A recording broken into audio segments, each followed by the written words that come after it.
lo que, ¿verdad?, muchas veces la gente se pregunta. La obra, ¿verdad?, como bien dice el título, trata de lo que ocurrió este verano pasado, que es la renuncia de Ricky Rosselló, y entonces está explicado a través de 12 días, que es el día donde salió el chat completo, o lo que conocemos del chat en su versión más grande, hasta que tuvo que renunciar. Y entonces, pues sí, está la historia de Ricky, que Ricky se refugia en un trono que él tiene debajo de Fortaleza, que creó durante su adolescencia cuando descubrió los túneles, y allí recibe los consejos de la perra reina, que había sido operada por su padre Pedro Rosselló, que usted sabe que es un gran cirujano, y entonces pues tiene la capacidad de darle consejos a Ricky. Y como dijimos, el fantasma de Romero Barceló, que usted dirá que es un error porque Romero está vivo. Romero no está vivo. Romero murió cuando le dieron el puño en el ojo, le salió el cerebro de sitio. Pero como él está en pantalón, todavía el cuerpo sigue por ahí andando. Pero él está muerto. El fantasma entonces le da consejo a Ricky. Eso es una parte de la historia. Y ahí entonces aprovecho para dejar escrito qué fue lo que ocurrió día a día, que cuál era la nueva información que había saliendo, iba surgiendo, ¿verdad? Como cuando, si recuerdan, salió el amigo anterior de Ricky, Company, hablar sobre él, las distintas artimañas viejas, ¿no?, que estaba tratando Ricky, que había funcionado a través de la historia, el apelar a la religión, la victimización, etcétera, etcétera. Pues eso lo tengo recogido en la historia de Ricky. La otra historia, que es esto de los plomeros, es un grupo de ultraderecha que aquí era bien común durante los 70, sobre todo 60 y 70, y entonces estas personas, viendo amenazada el gobierno democrático, deciden que tienen que volver a entrar en acción, que ya ellos tienen cerca de 80 años. ¿Por qué ese hilo conductor en la historia? Y es que lo que me motivó a escribir el libro fue cuando durante toda esta actividad de lo que ocurrió tan reciente, ¿verdad?, ahora se siente distante, pero fue nada más que hace unos meses, había esta insistencia de que estábamos jugando con el comunismo y que esto era la amenaza comunista y que esos son los comunistas.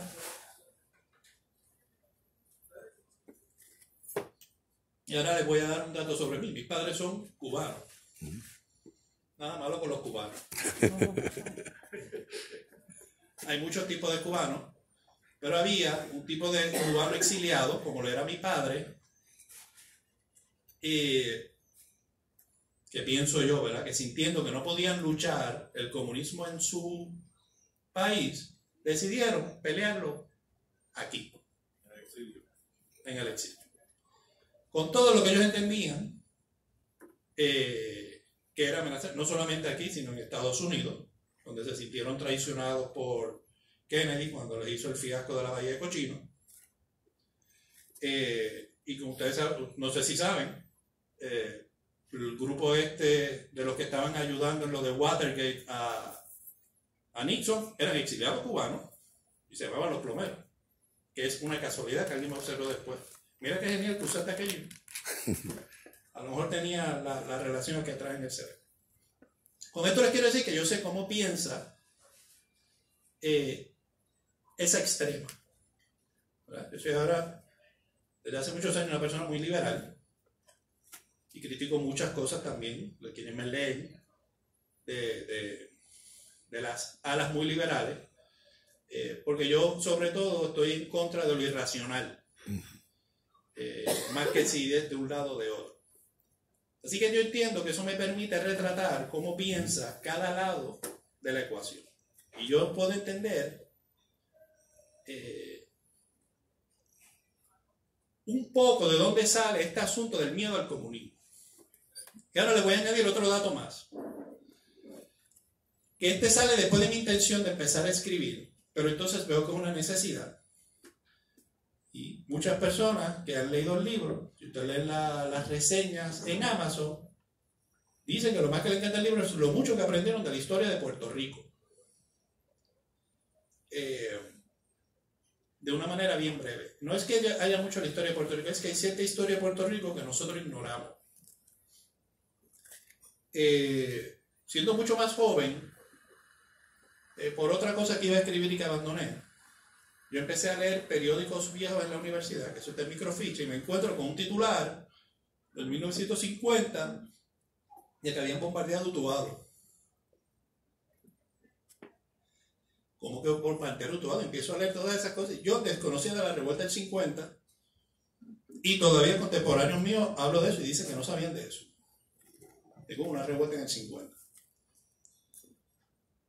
Tengo la oportunidad ahora mismo de estar trabajando con personas muy talentosas, muchos más jóvenes que yo, de unos 30 años, y muchos de ellos han escuchado el Cerro Maravilla, pero no saben lo que fue el Cerro Maravilla.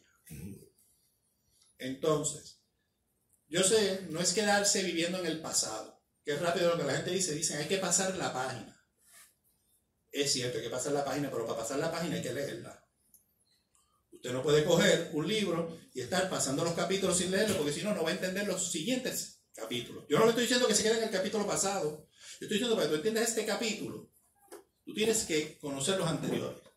Para usted saber por qué ocurrió lo que ocurrió este verano, hay que entender lo que ocurrió anteriormente. Cuando hay uno, y si tú quieres entender lo que ocurrió en el 50, solo para los que no sepan, en los 50, los nacionalistas se levantaron contra las estaciones de policía en una manera básicamente suicida.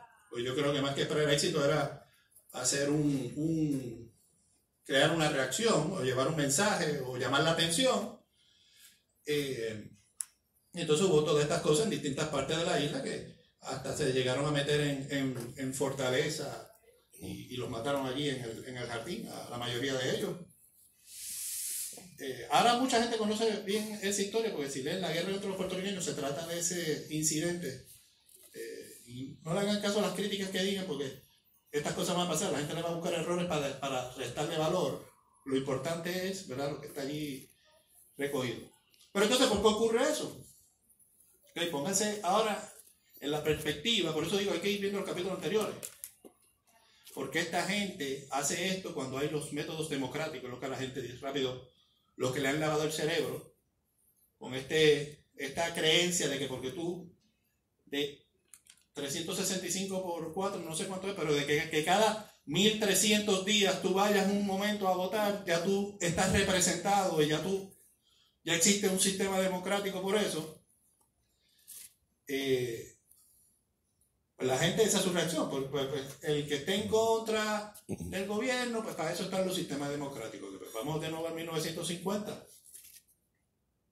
Habían dos cosas. La policía, anteriormente cuando en Puerto Rico, era la Guardia Nacional. O sea, la policía era el gobierno, el ejército de los Estados Unidos. Son la misma gente de la masacre de Ponce. Entonces, si tú tienes una necesidad y eres un nacionalista, la policía no te va a ayudar. Bueno, pues entonces vamos por los métodos democráticos, lo que estaba diciendo. Muy bien. By the way, tenemos una ley que les prohíbe a ustedes estar hablando de nacionalismo. Quiere decir que tú no puedes hablar de lo que tú crees. Si abusan de ti, no tienes un cuerpo de orden que te defienda. Y si esa es tu creencia, ¿verdad? Lo que cree esta gente, ¿qué otra alternativa tenían?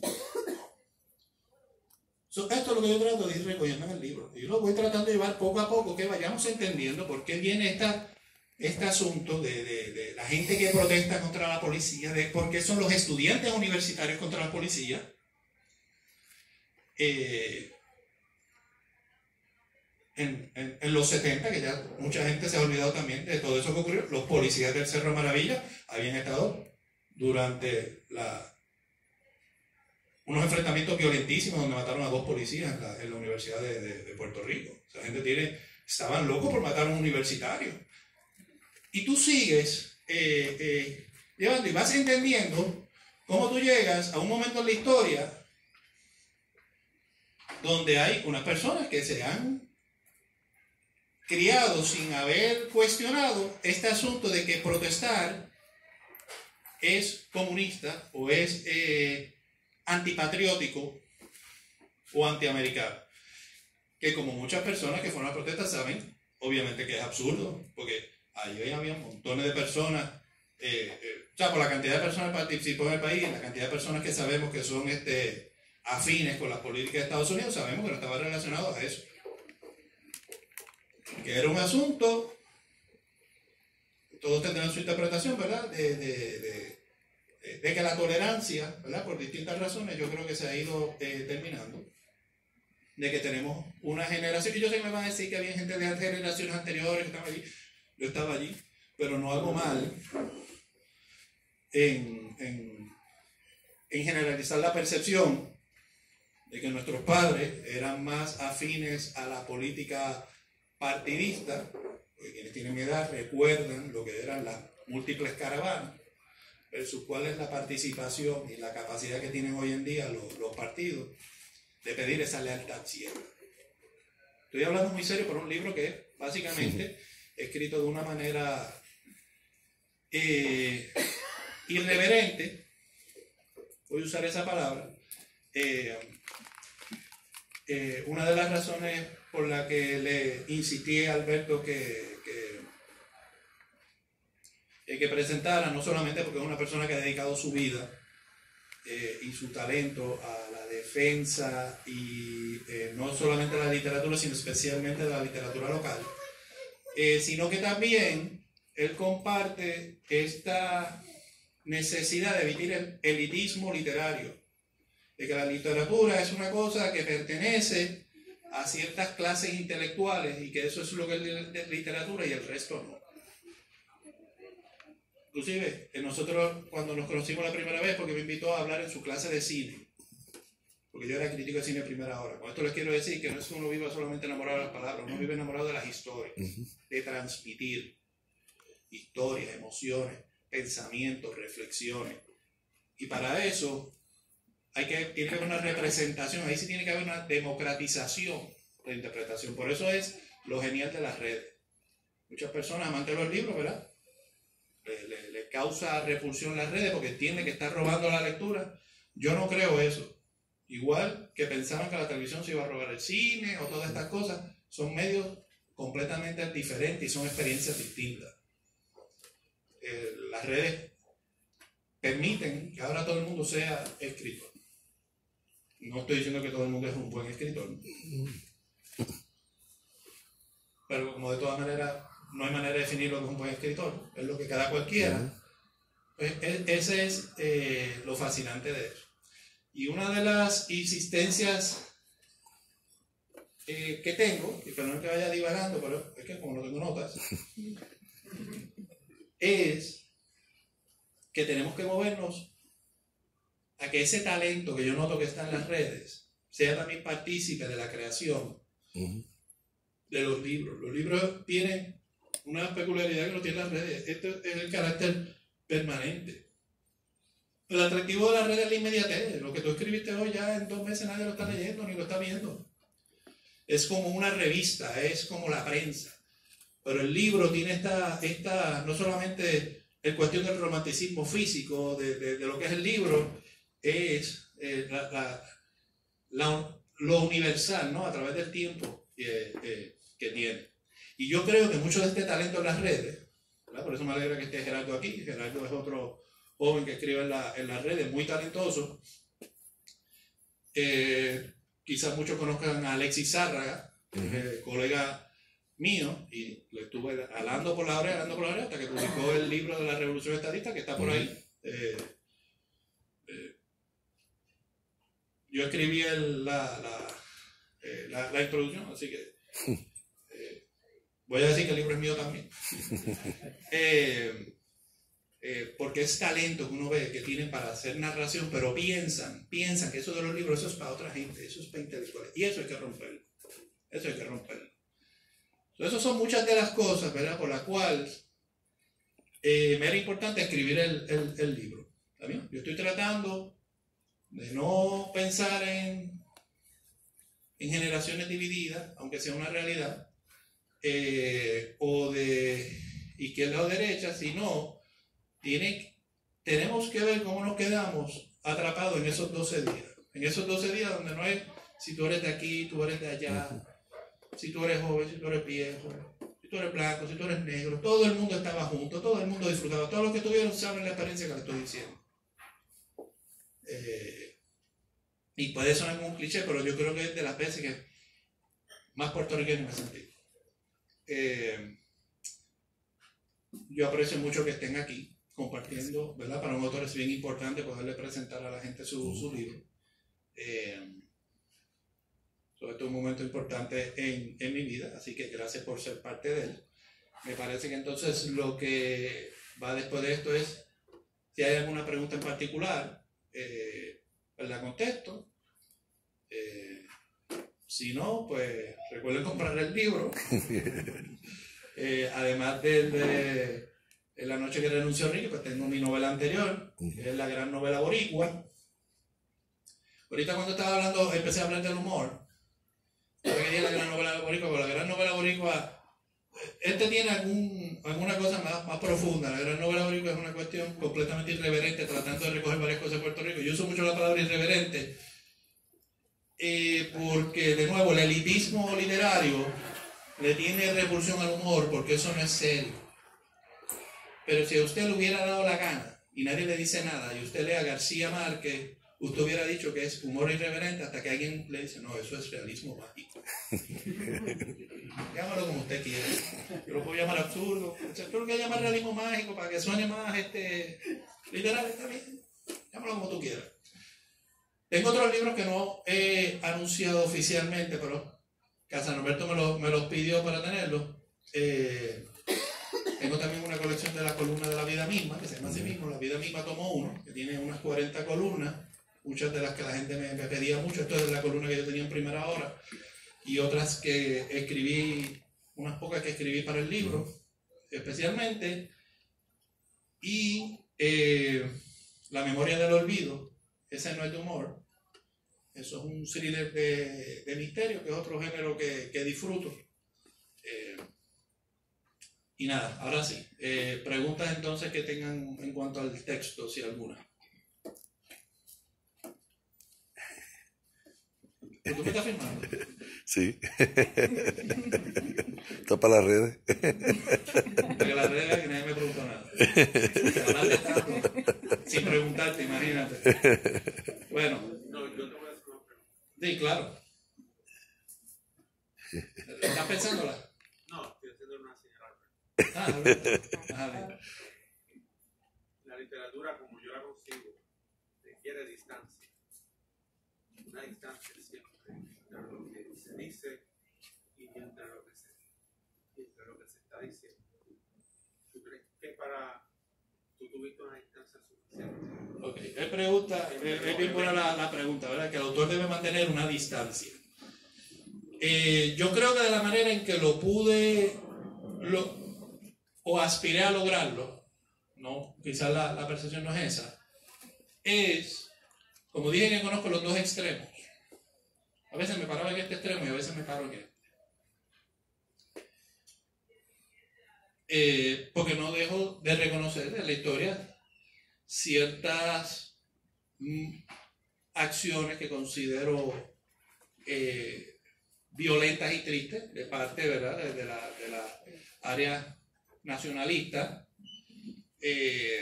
como de la misma manera una doble moral también que hay cuando estamos juzgando al gobierno de Ricky y muchas de sus cosas. Voy a dar un ejemplo.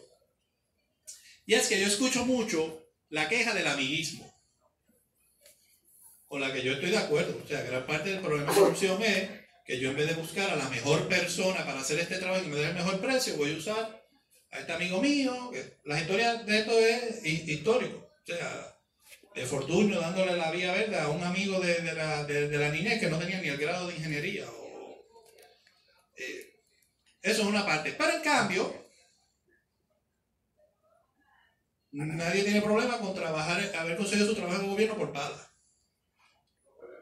Porque yo jamás, mientras buscaba empleo en mi juventud, vi un anuncio de que estaban buscando ingenieros en energía eléctrica o que estaban buscando secretaria en el departamento. No, porque todo eso es fulano. Yo tengo amigos, mira, yo tengo el cuñado mío se graduó, contra, tú le tienes un trabajito y más.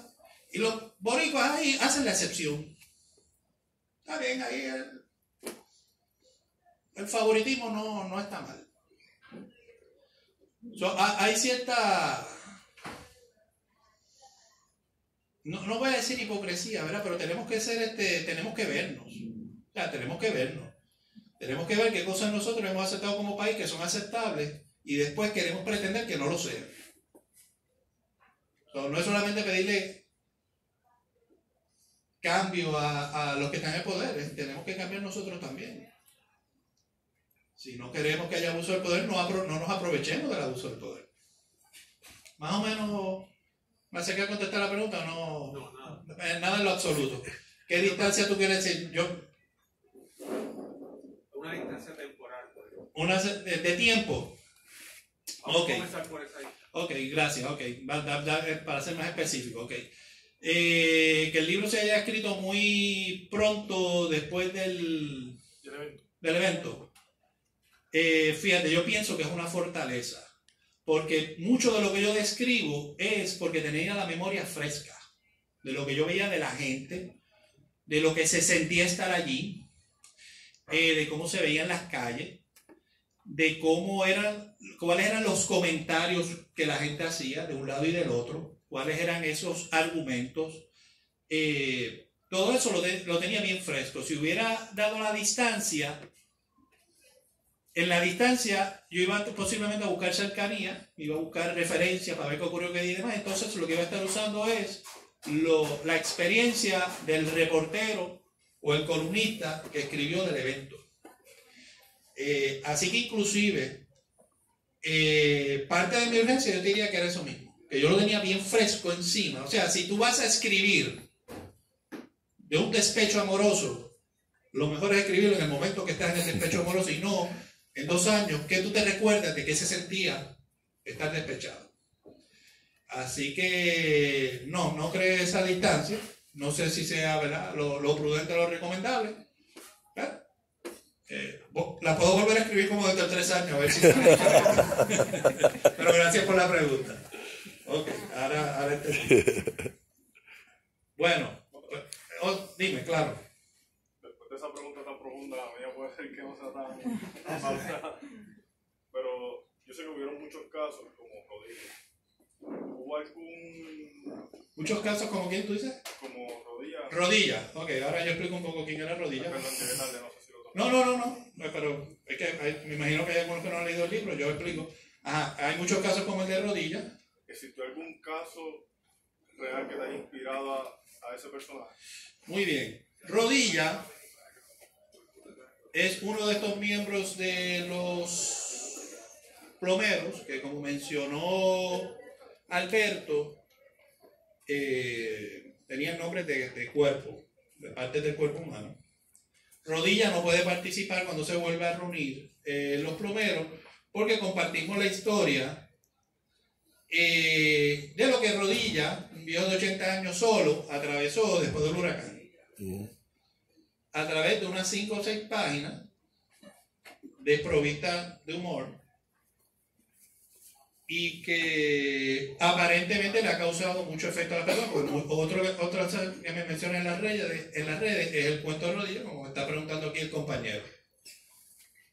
Rodilla va degenerando su salud, va degenerando su cordura hasta que Rodilla fallece. Este es el tipo de víctima controvertible, vamos a llamarlo así, del huracán María, de si se debe contar o no como víctima del huracán. Hablando de nuevo, y aquí vamos a hablar de nuevo de cercanía, básicamente esa es la historia de mis padres. Mis padres, antes del huracán, ellos tenían 89 años, ellos hasta guiaban. Iban al supermercado. Digo, no iban perfecto. Un día me enteré que mami le iba diciendo si la luz estaba roja o verde. Pero después del huracán, entre el cambio de las condiciones en el ambiente, el apagón continuo, la falta de servicios médicos, de medicamentos, la dieta, que tú tenías que limitar a lo que tú encontraras en un cuerpo que ya está en la etapa de deterioro, lo que hizo fue acelerar el deterioro.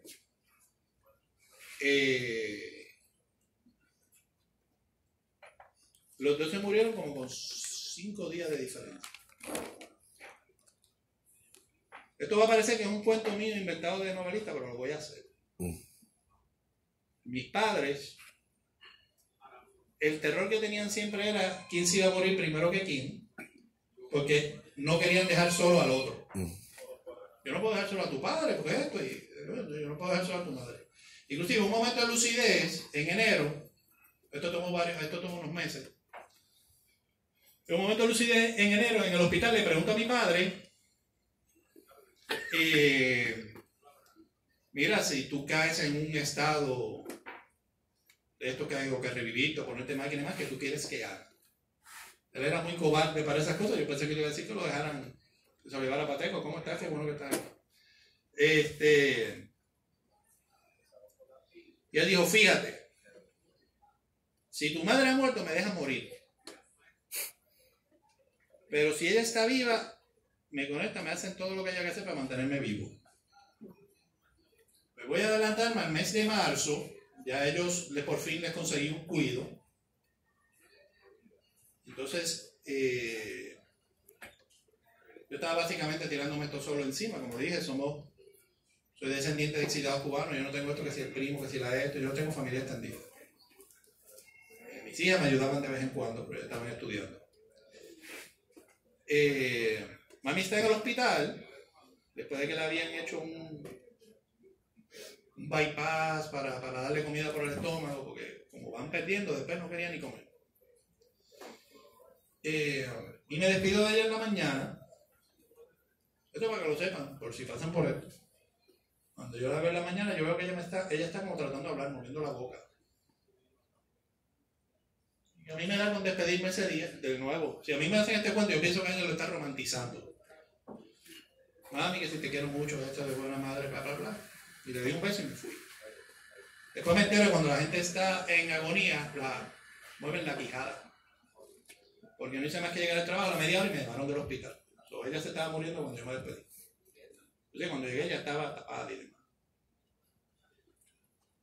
Mi padre no sabe esto, mi padre está en el cuido. Cuando yo estoy en la funeraria en la tarde en Buxeda, bregando los detalles cuando me llaman del hogar de mi padre a decirme que mi padre tenía los signos vitales muy bajos. Así que tengo que arrancar al cuido, pero allí mismo en Rupert.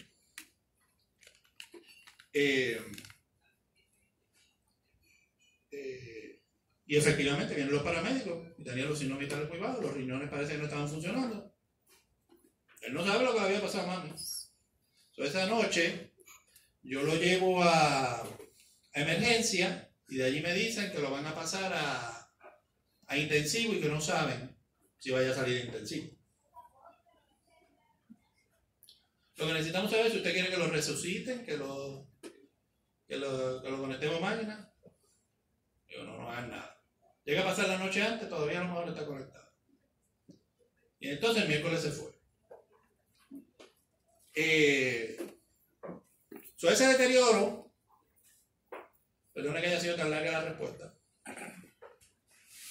me ayudó un poco a entender qué es lo que deben haber atravesado muchos de estos ancianos, que como sabemos, la mayoría no tienen, no es que no tengan hijos, no tienen hijos que se ocupen de ellos, es la palabra. Y de ahí la historia de rodillas. Otra pregunta. No siempre soy funny, sorry.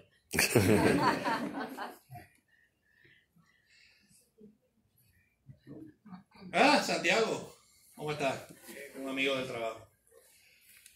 Ok, si no tenemos entonces más preguntas, pues muchas gracias. No se vayan sin comprar el libro. Recuerden que estamos en Navidad, hay mucha gente que se va a poner muy contenta si usted le da un libro que no esté usado. Así que por eso es que es importante para mí dedicárselo para que no lo van a pasar para adelante, ¿está bien? Bueno, de nuevo, muchas gracias y buenas noches. Estamos. Bravo.